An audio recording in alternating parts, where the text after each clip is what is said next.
ሰላም ጤና ስጥልን ውድ ሪፖርተር ተከታታዮች የሰዓቱን ዜናዎች ቀጥዬ ያሰማችኋለሁ። ሉአማታ ክልቲ ነኝ። በቅድሚያም አርዕስተ ዜና። በአዲስ አበባ ከተማ በሁሉም አካባቢዎች ያሉ የታክሲ ተራ አስከባሪዎች በአዲስ ሊተኩ ነው። የትግራይ ጊዜያዊ ምክር ቤት ከአዲሱ ፕሬዝዳንት ጋር በቅርበት ለመስራት ዝግጁ መሆኑን አስታውቋል። ሌሎችንም ይዘናል። አብራችሁን ቆዩ።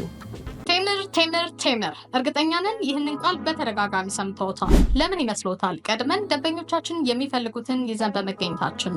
ከአሁን ቀደም ከ7 በላይ ፕሮጀክቶችን አጠናቆ ያስረከበው ድርጅታችን አሁን ላይ እዛ ፒያሳ የመጨረሻ ግዙፍ የንግድ ሞል ከ900 ሺህ ብር ቅድመ ክፍያ ጀምሮ እንዲሁም የመኖሪያ ቤቶችን በፒያሳና አያት ይዘንሎት መተናል።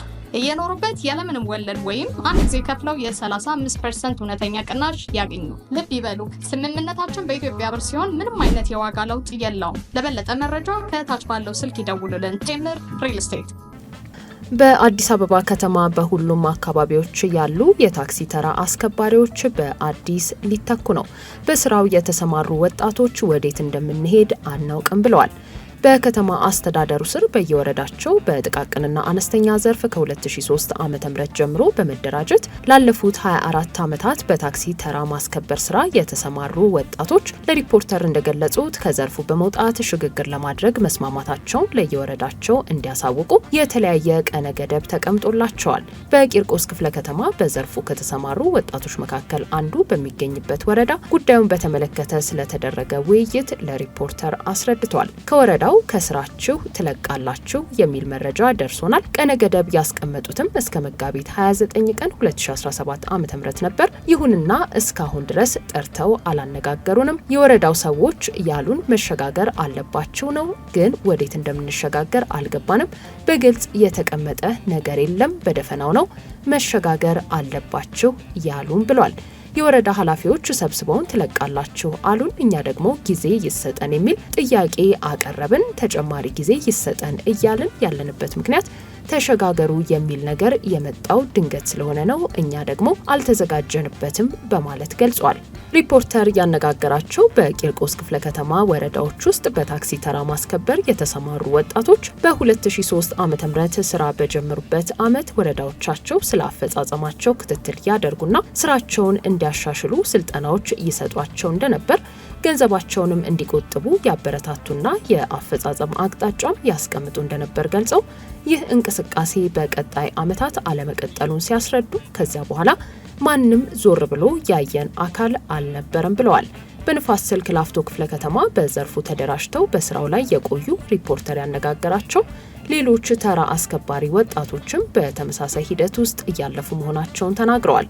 ጉዳዩን በተመለከተ የአዲስ አበባ ከተማ አስተዳደር የትራንስፖርት ቢሮ ኃላፊ አቶ ያብባል አዲስ በሰጡት ምላሽ ወጣቶችን የማደራጀት የስራ ዕድል የመፍጠርና የማሸጋገር ስራዎች የሚመለከቱት የአዲስ አበባ ስራና ክህሎት ቢሮ ነው። የትራንስፖርት ቢሮ ወጣቶች ተደራጅተው ሲመጡ መስፈርቱን የሚያሟሉ መሆናቸው እየተረጋገጠ የታክሲ መነሻና ማቆሚያ ቦታ ተርሚናል ምደባ ነው የሚሰጠው እንጂ ወጣቶችን የማደራጀትም የነበሩትን የማፍረስም አዲስ አደራጅቶ የማምጣትም ሙሉ ኃላፊነት የስራና ክህሎት ቢሮ ነው ብለዋል።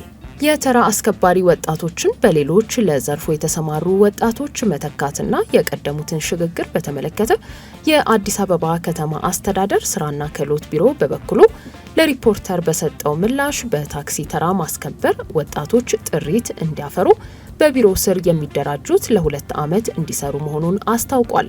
በቢሮው የህዝብ ግንኙነት ዘርፍ ኃላፊ አቶ አብርሃለ ገብረ ሊባኖስ በተራ ማስከበር ጥሪት ማፍሪያ ዘርፍ ስናደራጅ 2 ዓመት የስራ ጊዜ ነው የሚሰጣቸው። የከተማ አስተዳደሩ የሚያስተዳድረው ሀብት ውስን ስለሆነ ሌሎች መጠቀም ያለባቸው ወጣቶች ስላሉ እነሱም መጠቀም አለባቸው ብለዋል። የስራና ክህሎት ቢሮ የህዝብ ግንኙነት ዘርፍ ኃላፊ በከተማ አስተዳደሩ ስር በተራ አስከባሪነት ዘርፍ ተደራጅተው ለረጅም ጊዜ ሲሰሩ የቆዩትን ወጣቶች መላ የከተማ አስተዳደሩ ወረዳዎችና ክፍላተ ከተማዎች መለየታቸውን፣ በእነዚህ ወጣቶች ብዛት ልክም ተተኪ ወጣቶች እየተደራጁ መሆናቸውን አረጋግጠዋል።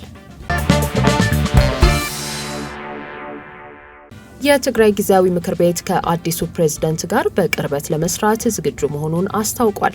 አቶ ጌታቸው ረዳ የትግራይ ክልል ጊዜያዊ አስተዳደር ፕሬዝዳንት በነበሩበት ወቅት የተቋቋመው የትግራይ ጊዜያዊ ምክር ቤት አዲስ ከተሾሙት የጊዜያዊ አስተዳደሩ ፕሬዝዳንት ሌተናል ጀነራል ታደሰ ወረደ ጋር በቅርበት ለመስራት ዝግጁ መሆኑን ገልጿል።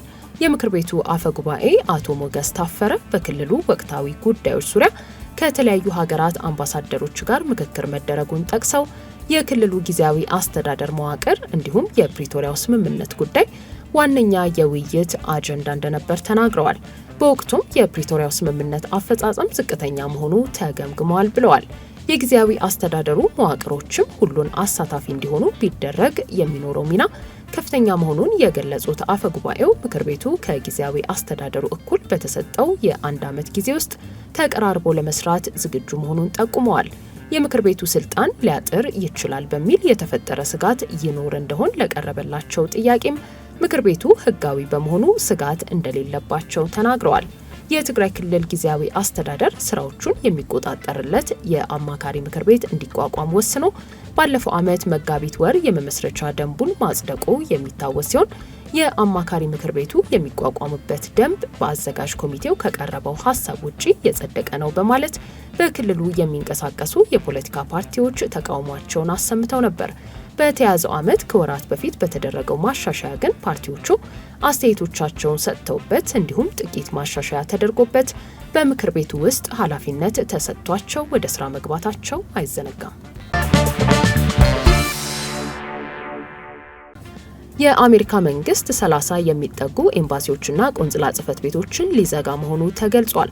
የትራምፕ አስተዳደር በኢራቅና ሶማሊያም የዲፕሎማሲያዊ ተጽዕኖ ለመቀነስ አቅዷል።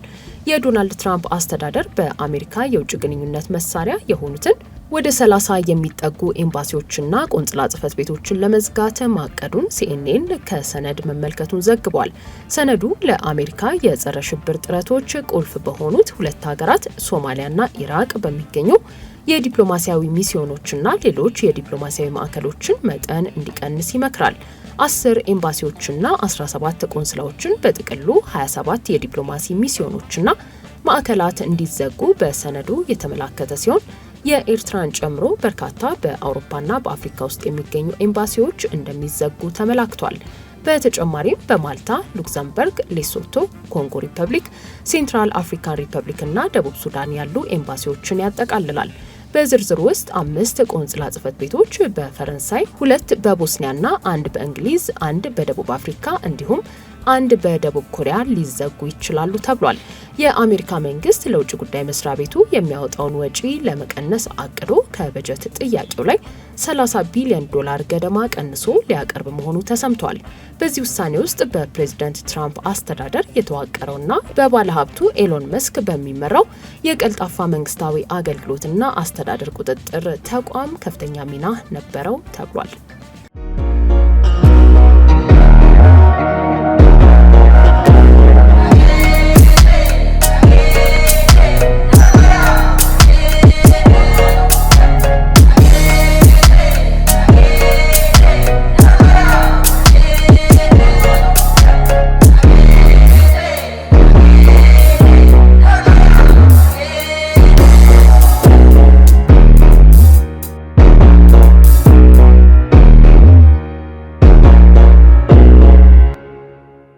ውድ ሪፖርተር ተከታታዮች የሰዓቱ ዜናዎቻችን እነዚህ ነበሩ። ስላደመጣችሁን ከልብ እናመሰግናለን።